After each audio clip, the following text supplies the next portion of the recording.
Aparições de Maria, exemplo de Nossa Senhora de Fátima, são mensagens verdadeiras de Deus? Este é o tema que respondemos no programa Almanaque da Fé desta semana. A pergunta é enviada por Jefferson Fernandes, ele que é da paróquia de Macaíba. E para falar sobre este assunto no programa de hoje, contamos com a presença do padre Lenilson Moraes, ele que é vigário paroquial de Santana e São Joaquim e São José de Mipibu. Padre Lenilson, seja bem-vindo ao programa Almanaque da Fé. E como é que podemos responder a pergunta do Jefferson Fernandes sobre as aparições de Maria, a exemplo de Nossa Senhora de Fátima? Elas são verdadeiras mensagens de Deus? E como é que a igreja ela se posiciona em relação a essas questões? Muito bem, uma saudação ao Jefferson de Macaíba, que mandou essa pergunta. Em primeiro lugar, é preciso a gente ter bem claro, Luísa, que a revelação de Deus, a revelação foi encerrada na Sagrada Escritura e naquilo que na tradição da igreja se constitui o depósito da fé.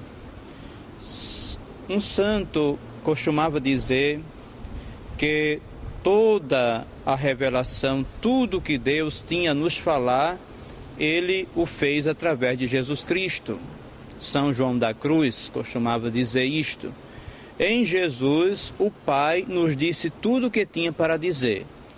Então, em primeiro lugar, é preciso ter claro que o que é necessário para a nossa salvação está na Sagrada Escritura e na tradição da Igreja. Neste depósito da fé, nós temos o que é necessário para a salvação. Agora, as aparições de Nossa Senhora, sim, têm uma importância.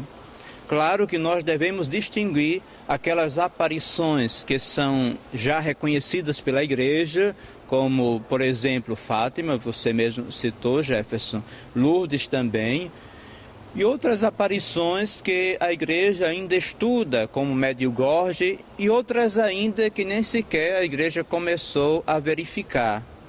Inclusive algumas de caráter até bastante duvidoso. Com relação à verdade das aparições, o conteúdo das aparições, das mensagens, podem ser o conteúdo pode ser verdadeiro quando está em sintonia com a revelação, quando não acrescenta nada à revelação, mas apenas desperta os cristãos para um retorno às fontes, um retorno à palavra de Deus, um desejo de conversão, de oração, de mudança de vida, que é a essência de toda mensagem verdadeiramente reconhecida pela Igreja. Com relação à pergunta mais específica, nós respondemos o seguinte, que nenhum cristão, nenhum católico é obrigado a acreditar, a aderir aquelas aparições, mesmo que foram reconhecidas pela igreja. Nós não temos uma obrigação. A obrigação para permanecer católico é acreditar em todas as afirmações do credo, daquilo que a igreja, ao longo dos séculos, ensina como verdades de fé. Então, o católico, por exemplo, não pode colocar em dúvida a ressurreição de Cristo, não pode colocar em dúvida os 4 dogmas marianos, a sua concepção, Imaculada Conceição, a Imaculada Conceição da Virgem Maria, a sua assunção, a sua virgindade perpétua, e a sua maternidade divina, mãe de Deus, porque Jesus é Deus. Então, esses 4 dogmas não podemos colocar em dúvida, e todos os outros contidos no depósito da fé. Com relação às aparições, nós temos a liberdade, mesmo em relação àquelas já reconhecidas, de acreditar ou não.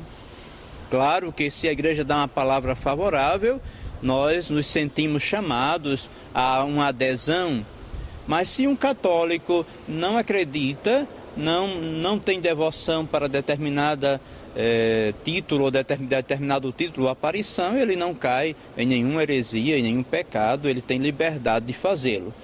Agora, sem dúvida, sempre que nós acreditamos ou aderimos a uma aparição reconhecida pela igreja, devemos sempre ver não como uma novidade, não correr como se fosse a última mensagem de Deus. A mensagem de Deus, repito e aqui encerro, está toda ela contida na Sagrada Escritura e na tradição da igreja. E as aparições vêm só despertar a consciência dos fiéis para retornar cada vez mais à mensagem de conversão contida no Evangelho.